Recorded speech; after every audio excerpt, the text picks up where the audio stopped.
سلام، خیلی خوش اومدید به این قسمت از ویدیو. بچه‌ها تو این ویدیو میخوایم راجع به کیوبیس صحبت کنیم، یه بررسیش بکنیم با هم دیگه و اینکه من تجربه‌مو درباره این برنامه تو این چند وقتی که دارم استفاده میکنم و براتون بگم. اول اینو بگم که این وکالشو که من قطع و وصل میکردم به خاطر این بود که کپی رایت میخوره، یه تیکه‌ای گذاشتم. بعد اینم اولین کار من بود با این نرم افزار، اولین بار بود نصب کردم. دوست داشتم ببینم چه جوری کار کردم باهاش و اینکه بعدم هم نیومد. خیلی کار کردم باهاش، ساده است و اینکه گرافیک خوبی هم داره، صداهای خوبی داره، به نسبت FL استودیو چیزی کم نداره. شاید هم یه جایی خیلی بهتر از FL استودیو باشه. خب اینو من میخواستم تو این ویدیو، هدفمون بررسیه. حالا توی کلیپ های بعدی پارت بندی میکنیم، کلن همه چیشو با هم دیگه دلولشو میریزیم بیرون. خب این اولین آهنگی بود که من با این ساختم. به نظر من بدم نشد، تایم زیادی هم روش نذاشتم، فقط خواستم ببینم منوهاش چه شکلیه، سازاش به چه شکله و اینکه بریم با هم دیگه یه بررسیش بکنیم. خب این نوار بالایی که قسمت پلیمونه، این قسمت برای این قسمتی که ما هر لاینی رو انتخاب میکنیم همون قسمت رو برامون تکرار، یعنی رد نمیشه از این موضوع. میبینید گزینه جالبیه و اینکه این گزینه چپ و راستمون، من اینا رو موت کنم. این یه بدیش اینه که من باهاش کنار نمیام، یه دفعه چت میزنه دیگه. این سازها رو واسه خودش اتومات پلی میکنه میره، باید بریم بگردیم ببینیم کدوم یکی خفتش بکنیم قطعش بکنیم. با این داستانش ارتباط نمیگیرم یه جورایی.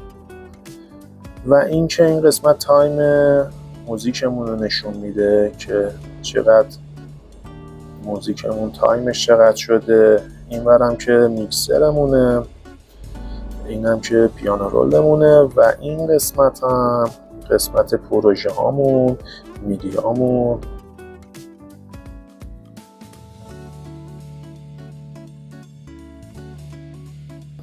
اینسترومنت هامون، پروژه و اینم قسمتیه که خروجی میگیریم بعد از کارمون و اینم گزینه‌ای که پروژه هایی که پاک میکنیم میاد این داخل، میتونیم بعد از اینجا هم پاک بکنیم. اینم که سرعت موزیکمون رو تنظیم میکنیم که اینو همه میدونیم خودمون. نوار کناریمونم که به این شکله. ما رو گزینه اول میتونیم رینیمش کنیم، اسم بدیم، هر اسمی که میخوایم به لاینامون. این گزینه که مربوط به ورودی خروجی هامون میشه، مثلا میدی کنترلری وصل میکنیم و این داستان ها اینجا نشون میده. اینجا هم افکت هامونه. حالا این افکت هایی که من دادم بخوایم میتونیم اد بکنیم، اینجا خودش پیش‌فرض برامون گذاشته. یه چیز دیگه هم اشاره بکنم، من با یه داستانش حال نکردم.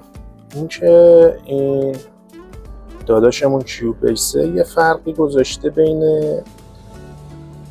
اندروید و iOS. این که گزینه‌هایی که برای iOS گذاشته واقعا خیلی تکمیله. مثلا بذار تا رد نشدیم بهتون بگم، تو همینجا توی اندروید مثلا ما همین چند تا پک رو داریم، ولی روی iOS میتونیم نصب بکنیم. یعنی هر چیزی که روی PC که میشه نصب کرد اینم داره. فاب فیلتر فلان، مثلا خیلی اکولیزر و خیلی گزینه‌های جذاب و باحال، هر چی که رو PC میشه روی اینم میشه نصب کرد. ولی تو اندروید محدوده، همینو داده، میگه برید از سرتونم زیادیه. این گزینه اتوماسیونمونه، میتونیم اتوماسیون بدیم به کارمون. اینایی که ازش رد میشم فقط به این دلیله که میخوایم بدونیم جای برنامه‌هامون به چه شکله، بعد همه اینا رو پارت بندی میکنیم، راجبش توضیح میدیم. اینجا هم که هر نوتی بخوایم میتونیم بنویسیم. مثلا یکی داره یه موزیکی میسازه، همون لحظه حالا یه شعر یادش میاد، یه چیزی یادش میاد، اینجا یادداشت میکنه. اینم که چنل همون لاینیه که داریم روش کار میکنیم و اینم کالرمونه. به هر لاینمون که بخوایم میتونیم رنگ مورد علاقه‌مون رو بدیم که قراقاتی نشه. اینم از این داستانا. این نواره هم ببندیم. حالا ما چجوری صدامون رو اد بکنیم، یعنی بخوایم لاین بسازیم؟ بذارید من از این پایین بیام، این حالا آماده است. ببین مثلا رو همین گزینه، نه بذار اینو اد بکنم. ببین این پایین 3 تا داریم، دیلیت، اد و دابلیک.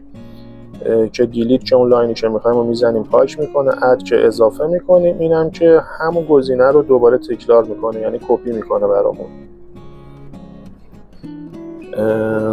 حالا من یه گزینه اد میکنم، یه میدی اد.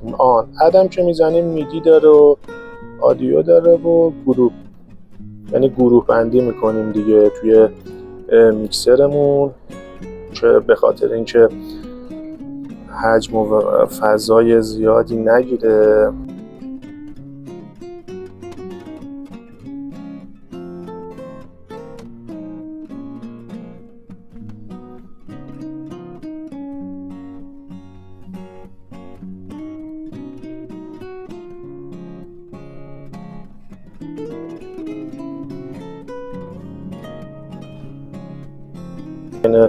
دابلیک کردم اینجا، با اینم زدم دیلیت شد. حالا ما یه اد میکنیم، یه میدی.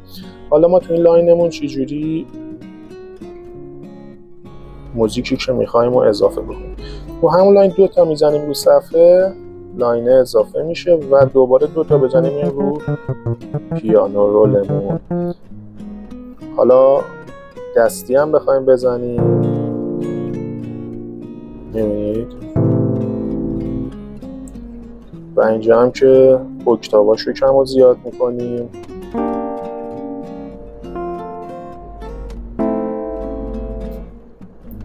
خیلی جذابه. حالا ما میخوایم صداهامون رو عوض بکنیم، روی لیستمون میزنیم. حالا روی این بکه که بزنیم میاد رو صفحه اصلیمون. اینجا هم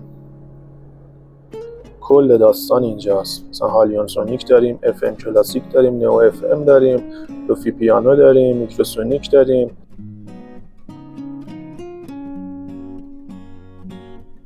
مینی سامپلر داریم و این داستانا. مینی سامپلر هم راجبش مفصل صحبت میکنیم بعدا. اینجا میتونیم مثلا خودمون اینسترومنت اد بکنیم توش که نیاز داریم به این گزینه. حالا ما مثلا بریم پروژه های هالیون سونیک رو بررسی بکنیم. اینجا خودش تاپاشو مثلا چیده.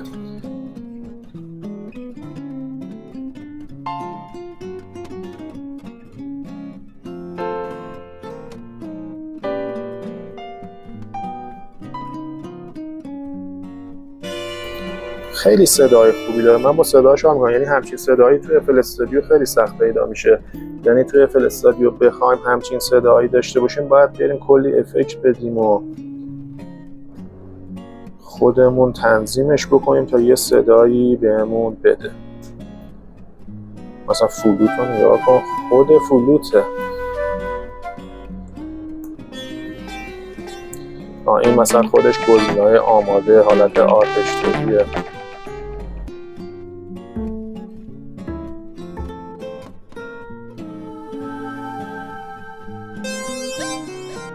به به پد و نگاه.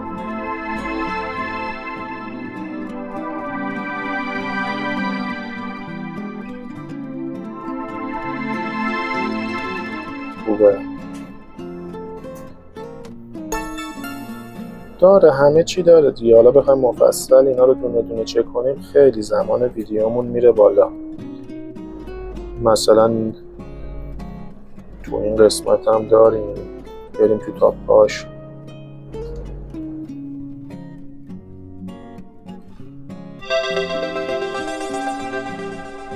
ببینید خودش کارو در میاره. اصلا روی موزیک بذاریم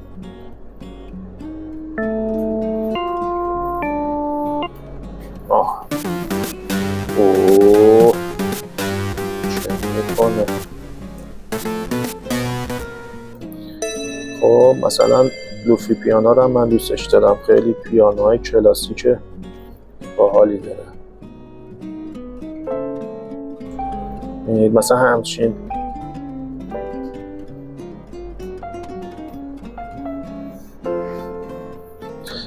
پیانویی رو مثلا بخوایم ما توی FL استودیو پیدا کنیم که پیدا نمیشه و 40 تا روش افکت بدیم. نگاه چقدر نرم و حالش خوب میشه. اینم از اینجا هم که نگاه خودش آرپشتور داره. همینو یه درام بندازی تنگش، این آرپژاش جواب میده.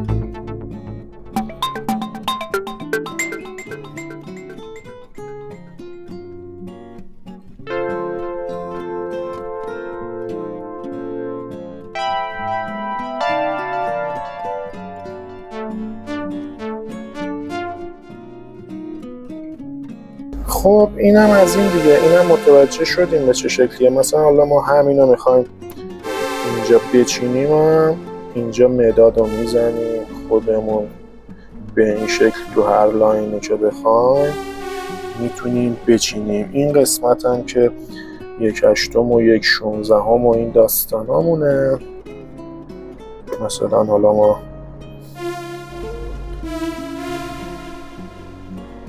یه دونه اینجوری بچینیم، محض نمونه میخوام بهتون بگم.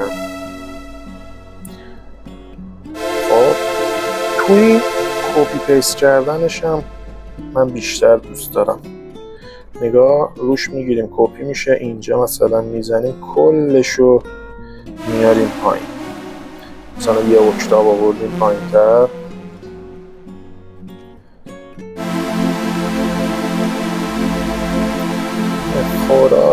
خوراک.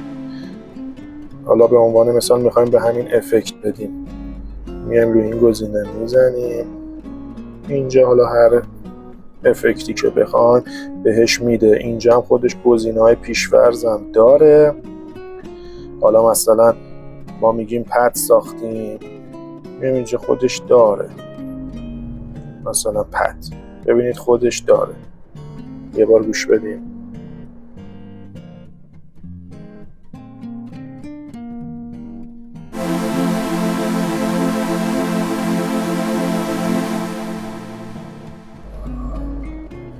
واقعا از نظر من چیز کاملیه. من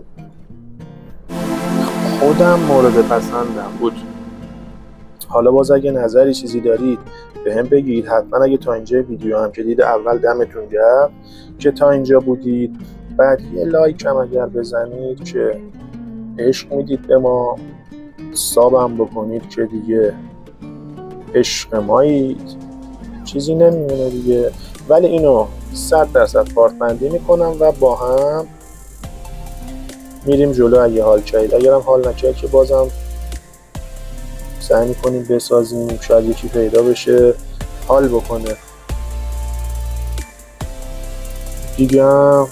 چیزی نمیمونه. اگه چیزی از قلم انداختیمم توی ویدیوهای بعدی حتما بهش میپردازیم. بچه دمتون گرم که تا اینجا با من بودید. تا ویدیوی بعدی خدا نگهدارتون باشه. عشق منید. خداحافظ شما.